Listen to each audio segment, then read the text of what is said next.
Good morning, Aries. How are you? Today is Sunday, August 27th, and I'm going to do your reading for the week. As I'm speaking to you about 1 minute ago, literally, Mars moved into Libra and out of Virgo, which is good because I said Virgo and the Purity card showed up. Because obviously Virgo is being dominated by a Mercury retrograde, which means that also our Mars ability was subject to that.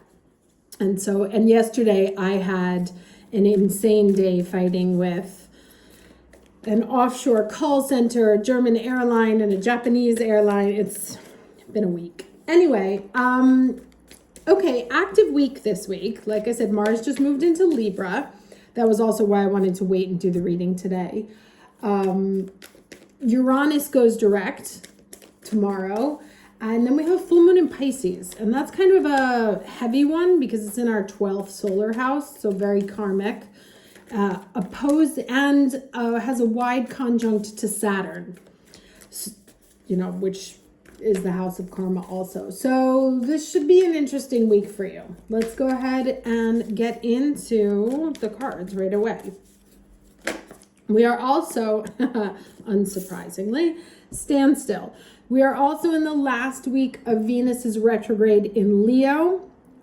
So anyone who still needs to break up, this is the week you're going to feel the pressure, especially when Uranus goes retrograde. That's usually some sort of explosion. It's in Taurus, so it could be an earthquake of some sort. It's like the earth will move, right? But again, we have 6 planets in retrograde now. So if you're feeling like life has come to a screeching standstill, you are not wrong. When things are retrograde, the point is to turn inwards.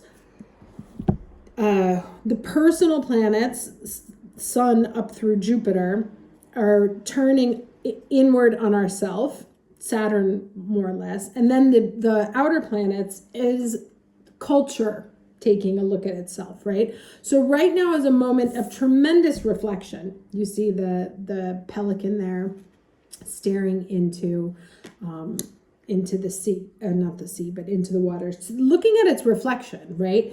And one of the things I was talking about in a reading I did for the members is that the element of water is very important right now. And it's trying to get our attention on so many different levels. And for us, that means obviously dealing with and facing our emotions, taking a look at our own stagnant pools of water that lie within us, right? Like, what are we not saying? What are we not facing? What are we not admitting?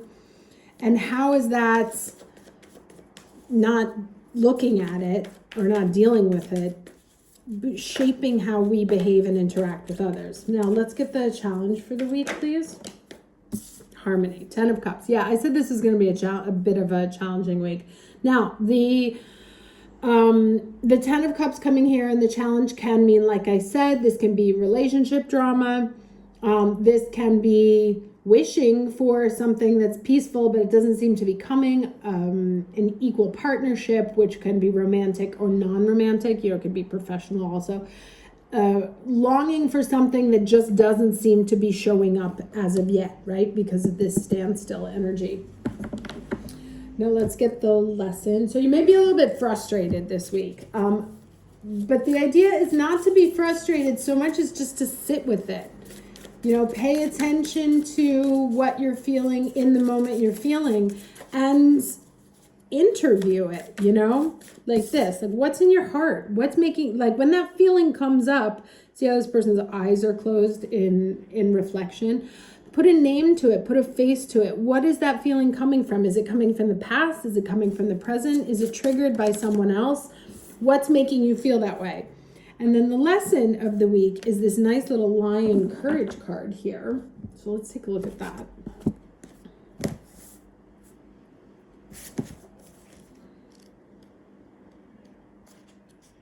Now, well, I'll get into that in a second. So this too. So your extreme aversion to something that's plagued you for most of your life is causing you to become irrational. right? And that's what I said. You have to look at something. There's something emotional that's changing your behavior, causing you to lash out, causing you to react in a certain way. And it's like buried deep in your subconscious and in your emotional plane. And this is a really good time to take a look at it. So an overwhelming and debilitating fear has a significant impact at even the thought of coming face to face with your antagonistic perpetrator. Now, this fear can be a fear of being loved, a fear of having your heart broken, fear of not being successful, fear of being successful. So whatever that fear is, that's what you're being asked to take a look at this week. Avoidance and an exaggerated, unrealistic sense of danger has led to restrictions and increased your anxiety. Tracking back to the original source of a phobia will help you to understand your triggers and intense psychological reactions in order to heal, right? So that's what I said. Like, this week is really about looking inside and interviewing your reactions, like sitting with your emotions. What am I feeling? Why am I feeling this way? What is it making me think of? Because neurologically, every emotion that we feel is tapped into a network of experiences, right? That recalls something we've already lived. And that's why we react to it the same way. It builds an association network. And so, like, I'll tell you a story. I'll try and remember this really quickly. So there was this very unethical research that was done, I think at Johns Hopkins in either 46 or 64, I don't remember, where they took this young boy and did a fear conditioning experiment on him. And every time they would bring out a white bunny, they would make a horrible noise until finally, when they brought out the bunny without the noise, he was terrified because he associated it with this fear. But what they found in this highly unethical research, which would never be allowed today, was that not only was he afraid of the rabbits, but his brain had created an association network of anything that was white and fuzzy. So Santa Claus beards, little like stuffed animals, anything that he would come around that triggered it, he would have the same response to. I think the name was Baby Alfred. They tried to find this child. I mean, like, this is insane. They did this whole fear conditioning for the kid and then didn't uncondition him, right? And so then they tried to like track him down, but were never able to. And I think it's 46. That's, because he's not supposed to be alive right now. So that has happened in your life as well. Something that caused you fear, whether you were conscious or unconscious of it, is now tapped into a network of associations to protect you. And this is a very good opportunity to stop and take a look at them and say, like, okay, well, why is that making me feel? What am I feeling? What's making me feel that way? And where did it come from? What had happened? And try and go back into that. You might want to Google memory rescripting. It's a really interesting technique, works very well. They use it on a lot of veterans with PTSD, that your brain is malleable and you can actually rewrite your memories. There's another experiment that I'll tell you about another time on that one, about planting false memories in people. So with courage and a little banishment magic, you can find complete peace of mind. Now, the beauty is that we're coming up on a full moon and the energy after that is waning, right? So this is a good time to do banishment manifestations or like getting rid of things. Okay, so I'm not going to read this one here. They have like a whole incantation, but it's for a different, like it's a Wednesday during a dark moon. So just understanding is the key to healing. You're safe and protected, and your fears relate to a past life. So it's really about digging into, you might want to do some regression therapy or just take a look into it. But there's something in your life that's causing you to react irrationally, that's hidden, and is blocking you from living your best life or getting manifesting what you want. And so this retrograde moment is giving us an opportunity to dig into that and release it.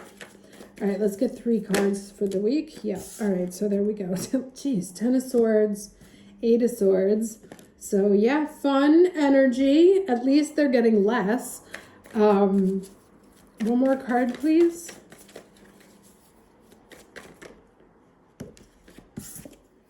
All right, and the 7 of Cups. This is classic Mars and Libra. I was gonna, I said I was gonna talk about it. Here's the chance. Mars in Libra. Mars does not like to be in Libra this fall. Mars loves to be in Aries, and the opposite sign is Libra, because Mars wants to just pick it and go, right? And Libra has to have everything in balance, whether they agree with it or not, right? Like if you're like, you're always hungry, a Libra will say, I'm never hungry, so that it balances out. But it can get confused, right? So many options, don't know what to pick, don't know why, and can go into analysis paralysis, right? Which is this. And we have a standstill here. Now, since this energy is on us anyway, right? We've got 6 planets in retrograde and Mars in Libra, which is about weighing things up. It's not about action. It's about reflection. This is the perfect time to clean out the closets, right? The emotional closets, so that you are emotionally ready for when things turn around, which is going to be closer to the end of October. The 10 and the 10, right? Like I said, it's probably closer to the end of October. Use this moment to learn more about yourself, to understand where you're not making healthy choices, where you can make healthier choices, where things from your past that you're not conscious of are shaping your everyday experience of life, for better or for worse, and how you can release that energy, especially under these next 2 weeks during the waning moon. Release it in order to create space for something new and better. Okay, let's get some advice, please. Okay. All right, we have 2 cards. So we have Sculled, the future, and we have Green Tara, salvation. Let's start with Sculled here. 47. No, wrong book. So we have a 9 and an 11.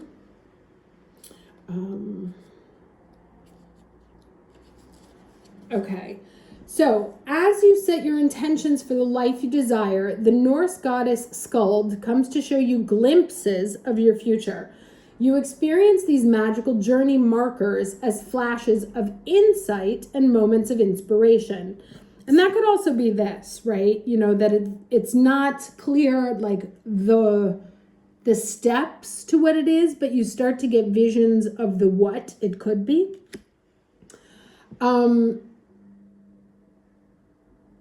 Like an echo of something that exists in another dimension.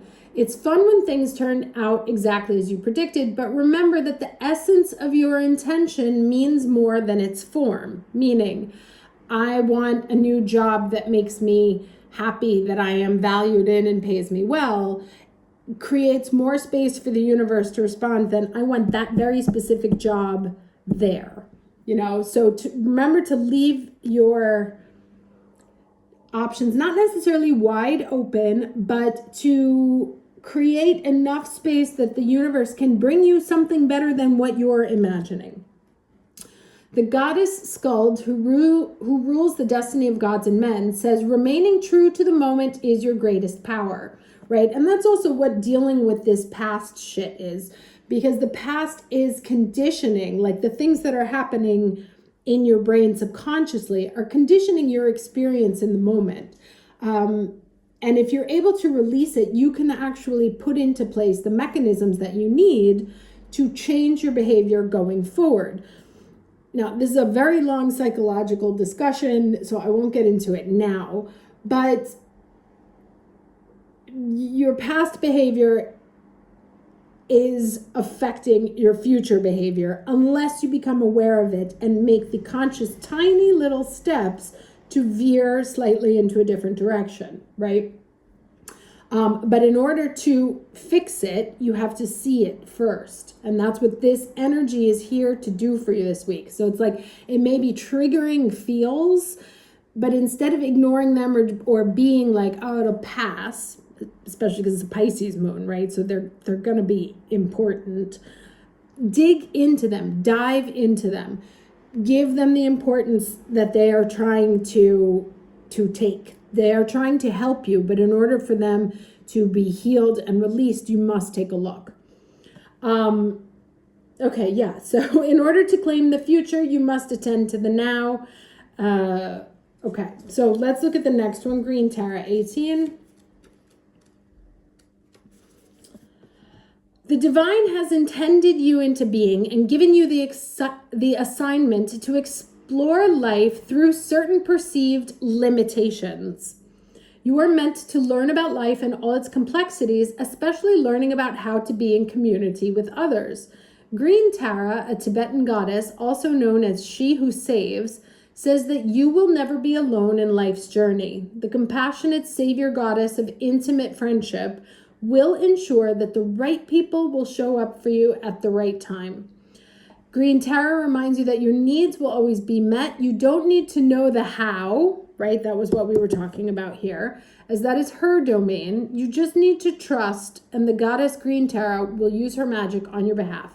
You are safe and secure and always in the care of the divine. All right, so this week, the most uncomfortable job we could be given is to stop and sit in your feelings and understand them. Dive into why, like, what is it? Why is it there? Why is it like that? Because, it's like it goes this way, right? These things are working at a subconscious level, conditioning your thinking and your behavior. And this order here, from the 10 to the 8 to the 7, is about unpacking it and allowing it to release. And so you're going to need the courage of a lion to go within, to dive within, deep into the emotional sphere, to understand what's really going on in your heart, in terms of what the fear is from something denied, right? Something wanted and not obtained, or, parents who abandoned, friends who abandoned. It comes, since this one talked about being alone, there's some sense of abandonment that's coming out here, that you feel alone, right? And to understand, and you may long for that kind of company, or long for that kind of intimacy that comes with meeting someone who's like-minded. But to understand where your current patterns are blocking that, like, I don't want to be with anybody, or like specifically not calling people back when they call you to invite you out, stuff like that. Again, this could be in any type of partnership, not just romantic, friendship, family, business professionals. The point is to dig into what you're afraid of and find out why, so that you can release it in order for you to be able to move forward into the next chapter. Okay? Have fun with that. Talk to you next week. Take care.